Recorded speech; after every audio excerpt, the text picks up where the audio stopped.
Bienvenidos a Trascendi. Hoy tenemos con nosotros a Josefina García. Josefina es directora de Colecciones y Servicios Educativos del Museo Dolores Olmedo. Y bueno, Josefina, el 17 de septiembre de 1994 se abre el museo, tiene 25 años y acabamos de platicar que tú ya tienes 25 años en el museo. Entonces, ¿cómo te sientes? Pues me siento muy contenta de ser parte de esta historia. Creo que han sido 25 años de mucho crecimiento, tanto a nivel personal como a nivel institucional. Creo que ha sido muy interesante el ver cómo este espacio se ha ido modificando desde haber sido la Casa de Dolores Olmedo y con el paso de los años ir haciendo ajustes, modificaciones y llegar hasta la institución que es actualmente el Olmedo. Sobran razones, no sé qué opines tú, para hablar de la trascendencia de Frida, ¿no? Y bueno, yo creo que todos tenemos un concepto distinto de trascendencia. Para ti, ¿en dónde radica la trascendencia de Frida Kahlo? Yo creo que es difícil hablar de un momento o de una circunstancia en particular. Creo que han sido muchos momentos justamente a lo largo de su historia en los que ella se ha ido quedando en la presencia no solo del arte nacional, sino también en el imaginario internacional, ¿no?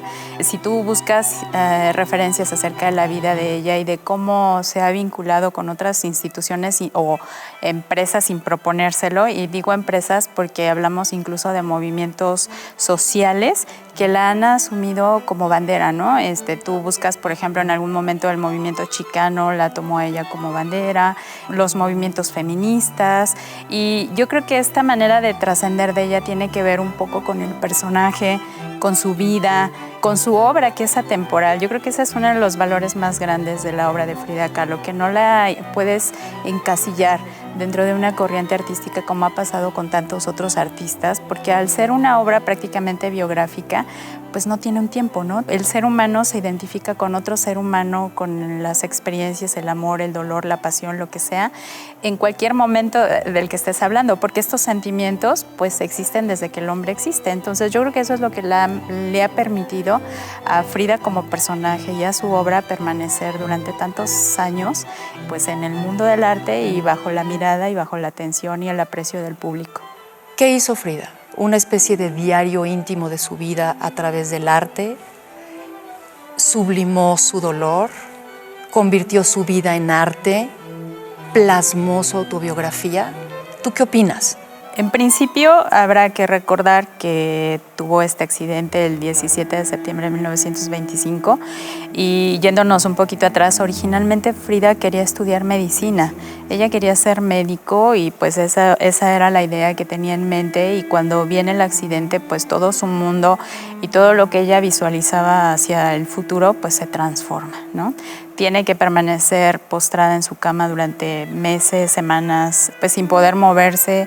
32 cirugías. 32 cirugías, y a veces se hablan de más, a veces se hablan de menos, pero lo que sí es cierto es que con Frida Kahlo se experimentó mucho a nivel médico, ¿no? Actualmente pensamos en que si alguien sufriera un accidente como el que ella sufrió, pues ahora la medicina tiene un desarrollo tan impresionante que quizá la manera en la que ella se hubiera recuperado hubiera sido otra, pero no como sucedió en 1925.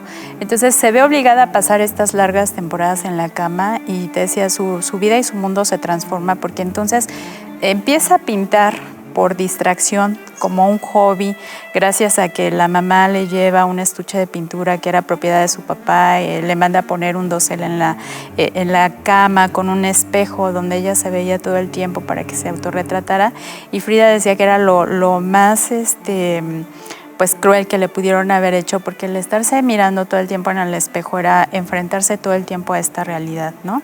Pero yo creo que al mismo tiempo lo canaliza muy bien en el sentido de decir, bueno, aquí estoy en una cama y no tengo otra cosa que pintar más que a mí misma. Y así inicia, ¿no? Con los autorretratos, con los retratos de los amigos de la Escuela Nacional Preparatoria, sus amigos y vecinos de Coyoacán.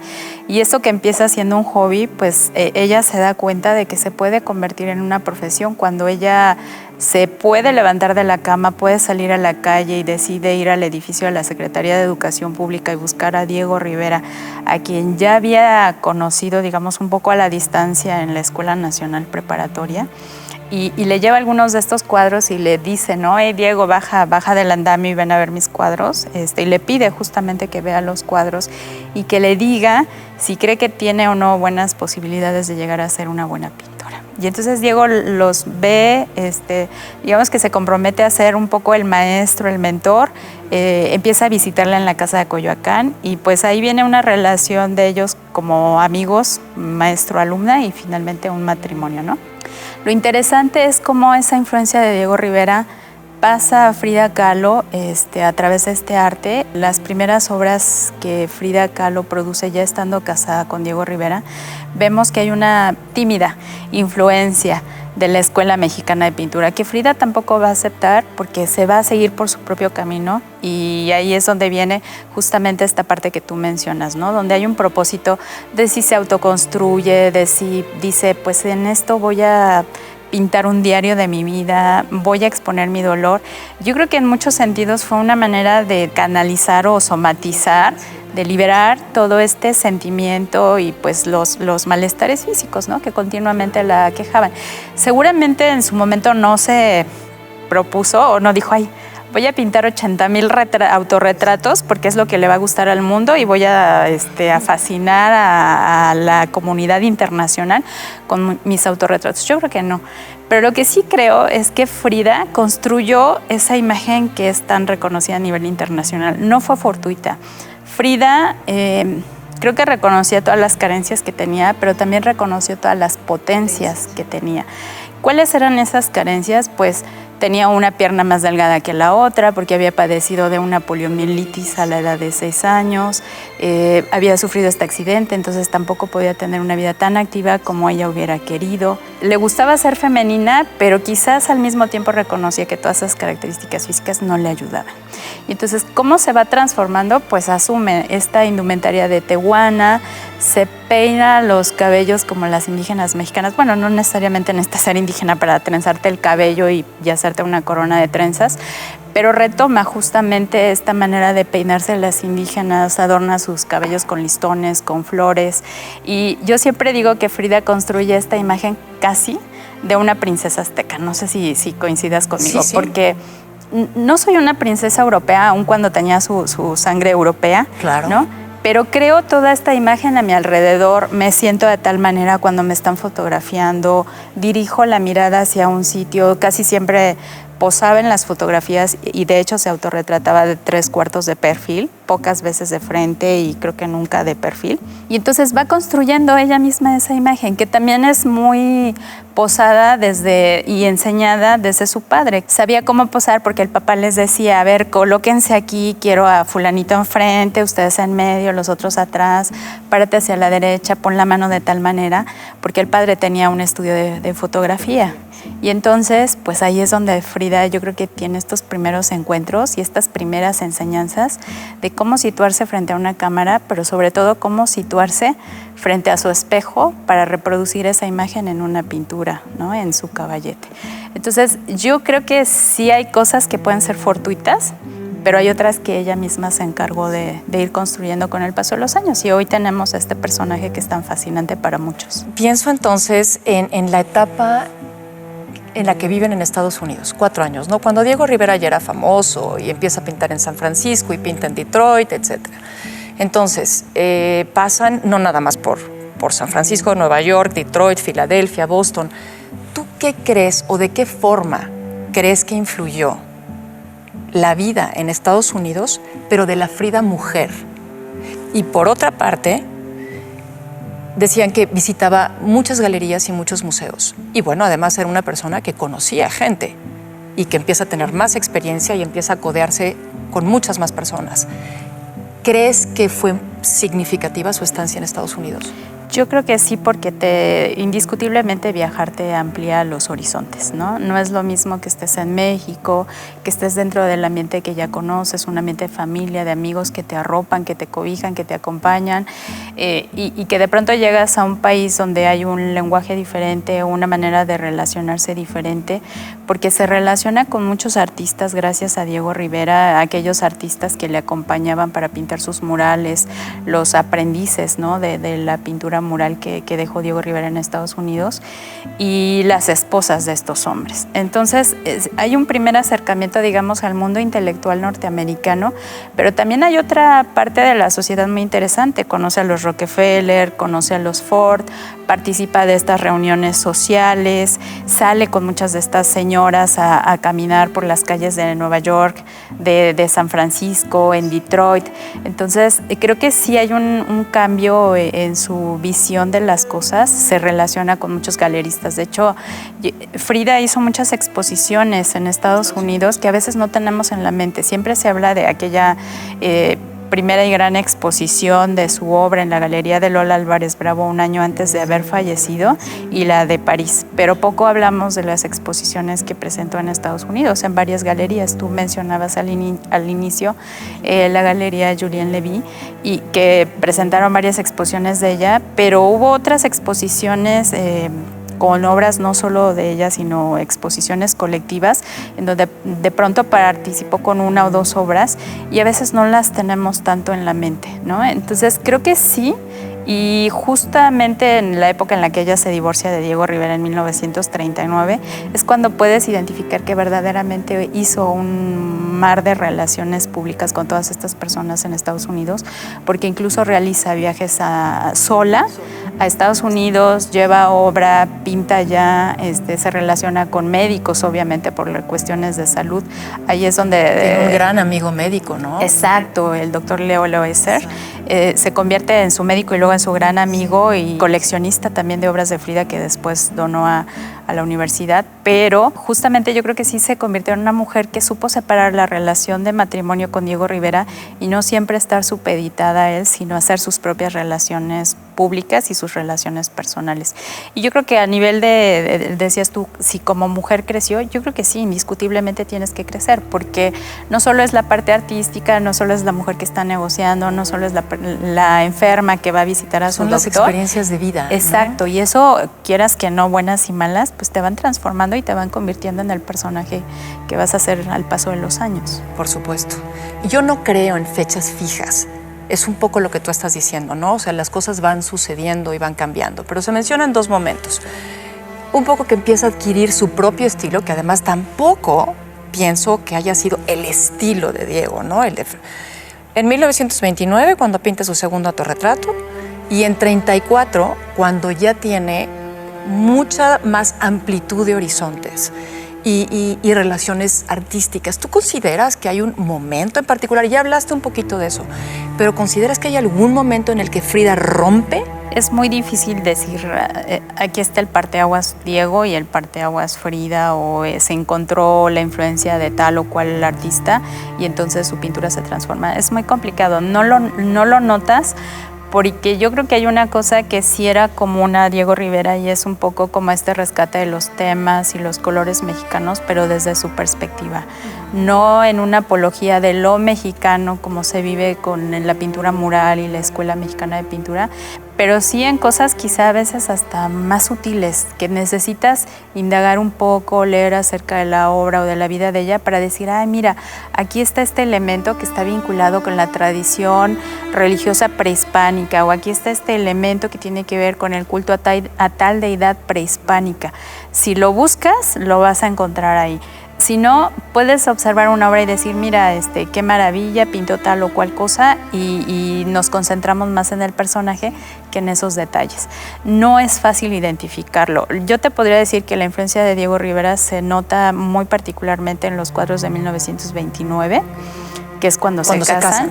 Sí, y esa influencia se nota en la temática. Frida pinta algunos cuadros de niños mexicanos muy al estilo de como los estaba pintando Diego en ese momento, que son niños sentados en una silla donde no hay nada más en la habitación. Tú quizás ves un tapete y ya, y todo lo demás son los colores del fondo y la indumentaria, la forma en la que están sentados o en la pose, ¿no? Los rasgos físicos. Ahí es donde tú ves esa influencia, y si ves las obras de Diego y las de Frida, dices, sí se nota, ¿no? El ejercicio. Pero hacia 1930 tú empiezas a ver otra serie de cosas y dices, pues no veo, por ejemplo, en cuanto al color no hay una gran diferencia, pero sí ya las temáticas se empiezan a volver un poco más biográficas. en algunos aspectos anecdóticos, pinta retratos de algunas personas a las que conoce, algunos muy queridos, otros no tanto, algunos son por encargo. Y uno, ¿sabes? Es muy interesante que te puedes ir dando cuenta cuáles son por encargo y no hay una relación cercana entre ella y la persona. Porque incluso los colores, la pose de los personajes son lejanas y frías. Tú te das cuenta cuando quiere a alguien, porque los elementos que acompañan al personaje están trabajados con mucha meticulosidad, con mucho detalle. Creo que eso es muy evidente en la obra de Frida Kahlo. Y ya cuando vas leyendo quiénes eran los personajes, dices, pues con razón. ¿Qué crees que haya significado Diego para ella? Porque al final se queda con él. Digo, se vuelven a casar en 1940. Sí, así es. Diego era todo. Todo. Era todo. Hay un texto muy significativo que escribe justamente Frida sobre Diego y empieza con una frase de Diego mi madre, Diego mi padre, Diego mi hermano, Diego mi hijo, Diego mi todo. Mi todo, ¿no? Efectivamente era su todo y yo creo que a veces nos cuesta trabajo entender cómo era esta relación de ellos de amor porque los dos tenían una parte femenina y una parte masculina y yo creo que a veces se turnaban para ejercer alguna de esas partes y el otro lo asumía y de esa manera se relacionaban. Frida sabía quién era Diego Rivera incluso desde antes de casarse, ¿no? Porque cuentan, por ejemplo, que cuando ella estaba estudiando en la Escuela Nacional Preparatoria iba con algunos de sus compañeros y se escondían en las bancas del auditorio del anfiteatro Simón Bolívar y le gritaba, aguas Diego, ahí viene Lupe. Lupe Marín en aquel entonces estaba casado con Diego Rivera y estas bromas de Frida y de sus amigos venían cuando Diego estaba pintando el mural de la creación y tenía varias modelos ahí posando para él, entre ellas Nahui Olin, ¿no? Y entonces se decía que de pronto pues tenía estas relaciones amorosas con sus modelos, casado con Lupe Marín, que luego llegaba y le hacía unos escándalos fabulosos, incluso se dice que Guadalupe Marín era de un carácter muy impulsivo y se cuenta que de pronto se le iba los golpes a Diego en esos enfados tan grandes que experimentaba y entonces el aguas Diego, ahí viene Lupe, pues ya te cacharon en la infidelidad, ¿no? Entonces ella sabía perfectamente quién era Diego Rivera y yo creo que no lo pensó o sí lo pensó y lo esperó y no, el sentido de la fidelidad, ¿no? Quizá como pues jovencita que era y a lo mejor ingenuamente pudo haber pensado que podía transformar la mente de este gran monstruo que era Diego Rivera y no lo logró. Sin embargo, entendió muy bien que no iba a poder cambiar a Diego Rivera, que Diego Rivera iba a seguir siendo infiel, pero creo que hay una cuestión que entendieron muy bien los dos y es que a pesar de que cada uno de ellos, porque Frida también lo hizo, pudiera tener relaciones con otras personas, el cariño y la relación de amor más importante era la que se profesaban entre ellos. Y su convivencia, ¿no? Así es. Yo creo que en ese punto de las infidelidades lo pasó peor ella, no tanto Diego Rivera. Quizás a Diego le pudo haber dolido uno o dos de esos amores. Como Trotsky, se menciona que Trotsky. Pues Trotsky pudo haber sido uno de ellos, el fotógrafo Nicholas Murray tal vez, Isamu Noguchi quizá. Pero en el caso de Frida, yo creo que cada infidelidad era un dolor muy fuerte para ella. Con la hermana, ¿no? Además creo que a la hermana la que más quería, la menor. Sí, porque a la hermana la recibieron en la casa un poco por una serie de problemas personales que había tenido con el esposo. La alojan en su casa pues para darle este cobijo que ella necesitaba y de pronto resulta que un día Frida pues los encuentra ahí en este momento de infidelidad y fue muy fuerte para ella, pero por eso te digo, es una relación que quizá incluso a estas alturas a principios del siglo XXI, nos parece increíble que alguien pueda tener una relación así, ¿no? Porque ahora que se habla del poliamor y de las relaciones libres, escuchas esa historia y dices, wow, qué liberales. Estamos hablando de los 40s. Y, por ejemplo, yo me pongo a pensar en los años en los que Frida estaba exponiendo en París, en Nueva York, y estamos hablando de que, vaya, ni siquiera se votaba. Que eso es justamente otro de los parteaguas, ¿no? El pensar en que las mujeres, o la gran mayoría de las mujeres, pues cumplían con un rol de ama de casa, de madre de familia, de matronas, ¿no? Pero no salían a enfrentarse al mundo de los negocios, no viajaban solas, en fin, yo creo que Frida, junto con muchas otras mujeres que no eran tantas, rompen justamente con estos esquemas y pues creo que por eso trascienden tanto, ¿no? Se convierten en estos personajes tan icónicos de esas épocas en las que les tocó vivir. Sí, una mujer transgresora. Así es, totalmente. Y en el sentido del amor creo que también lo fue, ¿no? Y eso es lo que al final resulta. Te decía, los dos tienen este lado masculino-femenino y entonces se turnan para hacer esas labores de pronto Frida, la madre de Diego, y Diego se deja abrazar y consentir y apapachar. Y en otros momentos es Diego el que lo hace, ¿no? Y cuando rompen esta relación y que se divorcian, pues justamente es esta situación de infidelidad que Frida no puede tolerar y que dice, bueno, aquí se acabó, se divorcian, pero reconocieron muy pronto que no podían estar solos, ¿no? Porque Frida pudo haber dicho, yo adoro a Diego, lo amo, lo quiero aquí a mi lado. Y Diego pudo haber dicho, pues sí, pero yo ya no quiero estar con esta mujer, te tengo otra. Y no, finalmente dijo, ok, casémonos de nuevo. Se casaron el 8 de diciembre de 1940, que justamente era el cumpleaños de Diego Rivera, se vuelven a casar. Y pues también es cierto que a partir de ese momento la vida de ellos se transforma en cierto modo porque Frida empieza a tener una salud mucho más empicada y toman la decisión de que Diego se queda a vivir en la casa de San Angelín, Frida en la casa azul, y de vez en cuando Diego iba y venía, a veces se quedaba en la casa azul, a veces no. Frida tenía un cuerpo de gente a su alrededor que la cuidaba y la acompañaba, enfermeras, amigas, en fin. La relación de amor, digamos, como en los buenos tiempos ya no fue tal por la salud de ella, pero Diego todo el tiempo estaba pendiente de ella y lo mismo Frida de Diego. Entonces, creo que sí fue una gran historia de amor la de ellos. Y creo que la muerte de Frida fue un inmenso dolor para Diego Rivera. Sí, yo he visto fotografías de él el día del funeral. Hay una muy famosa, pero cuando revisas más en la prensa del momento, verdaderamente Diego estaba desencajado y estaba sufriendo fortísimo. Y decían algunas anécdotas de gente que lo conocía que parecía que se había avejentado de un día para otro, ¿no? Porque efectivamente fue una pérdida muy fuerte para él. Yo creo que también era como un motor el pensar que tienes a alguien que te necesita, que necesita tu apoyo, que sí funges un poco como esta labor paternal, ¿no? Y que ella lo recibía pues encantada. Voy a hacer una afirmación y quiero que me des tu opinión, Josefina, por favor. Hoy, Frida Kahlo es más famosa que Diego Rivera. ¿Qué opinas? Vivimos dos momentos diferentes. Cuando Diego Rivera era el muralista que iba y venía a Estados Unidos, que pintaba en México en todos los edificios, que dictaba conferencias, que era miembro del Partido Comunista, que pertenecía al Colegio de México, Frida era, voy a decirlo entre comillas malamente, un accesorio para Diego Rivera, porque lo acompañaba. Claro. Era Frida Kahlo, la esposa de Diego Rivera, porque todavía no era reconocida como artista, porque sí se le veía como una mujer disminuida por estas cuestiones físicas, y se relacionaba con la gente que les rodeaba a ambos, pero el que llevaba ahí el estrellato indiscutiblemente era Diego Rivera.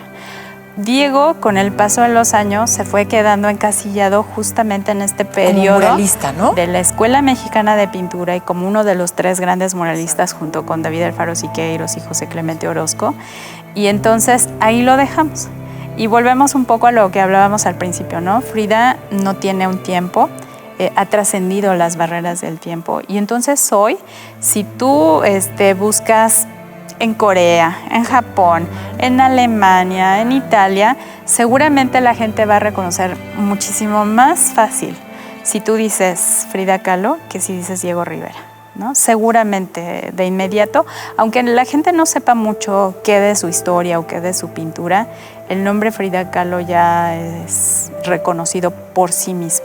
Ya luego entramos en otros ámbitos como la obra, la biografía y todos estos otros temas que son correspondientes a ella. Pero sí, indiscutiblemente Frida Kahlo ahora es muchísimo más famosa que Diego Rivera. Y bueno, en el museo en el que tú llevas 25 años y que me imagino que adoras y que adoras tu trabajo, tienen la colección más grande de Frida Kahlo, 26 cuadros, si no me equivoco. ¿A dónde van? ¿A qué países van más seguido? ¿Quiénes los solicitan más? Hay algunos a los que hemos ido más que a otros. No te podría decir que es porque sean países mucho más fanáticos, tiene que ver obviamente con las características de los museos, los recursos económicos, porque te aseguro que habrá muchos museos que quieran llevarse estas colecciones, no solo la del Museo Dolores Olmedo, sino presentar estas grandes retrospectivas como se han hecho en otros países y que no pueden, no porque no sean fanáticos o no porque no quieran ver la obra de Frida Kahlo, sino porque no les es posible. Pero bueno, hemos estado varias veces en Estados Unidos, en distintas partes de Estados Unidos. Hemos estado en Venecia, en Roma, en Milán incluso 2 ocasiones, en Alemania, en 3 lugares diferentes. Hemos estado en Berlín, Hamburgo y Schwabishol. Y luego pues hemos ido a otros en donde hemos estado en solamente una ocasión, pero que también es interesante, por ejemplo, como a nivel cultural pues rompes las barreras, ¿no? Yo, por ejemplo, pienso ahora en Corea del Sur, que uno pensaría que está tan lejos y que quizá no hay un punto de encuentro o algo en común, y sin embargo, bueno, pues nos presentamos ahí con la colección de Frida Kahlo y de Diego Rivera y fue una exposición muy exitosa. A la gente le gustó mucho. Hablamos de otras cosas a nivel cultural. Mira, por ejemplo, te cuento esta anécdota que nos pareció pues extraordinaria, pero luego entendimos esta situación de culturas. Querían utilizar el cuadro de La columna rota como la imagen principal de la exposición para ponerla en todas partes, ¿no? Entonces hacen unos letreros espectaculares, gigantescos, porque los cuelgan de los edificios, ya sabes, estos edificios enormes, muy modernos. Y de pronto dijeron, no, es que no podemos usar la columna rota, porque tiene el torso desnudo. Y en Corea no se exhiben públicamente desnudos, no pueden estar en la calle. Entonces sí se utilizó la imagen, pero aquí le pusieron la fecha de la exposición, ¿no? Entonces, qué experiencias y qué anécdotas tan padres. Nosotros decíamos, bueno, está, por ejemplo, el autorretrato con Changuito, que es una obra también muy potente hablando a esa nivel la tienen visual. Ustedes. Exacto. Y decíamos, usen esto. Pero no, ellos querían impactar, pero al mismo tiempo tenían esta restricción. Entonces creo que lo hicieron y lo hicieron muy bien. Después yo vi una o dos parabuses en Corea del Sur, donde la imagen sí estaba completa, no le habían puesto el letrero, pero me llamó muchísimo la atención que justo en las avenidas principales donde había 2 letreros espectaculares sí tenía la fecha de la exposición. Pero bueno, Josefina, se nos acabó el tiempo. Te agradezco muchísimo que hayas estado hoy con nosotros. Pues al contrario, también para mí ha sido un gusto y un honor estar hoy aquí. Y pues, ¿qué te puedo decir? Bienvenido siempre al Museo Dolores Olmedo y con mucho gusto cuando me inviten aquí estaré. Perfecto, muchas gracias Josefina y gracias a todos ustedes. Esto es Trascendi.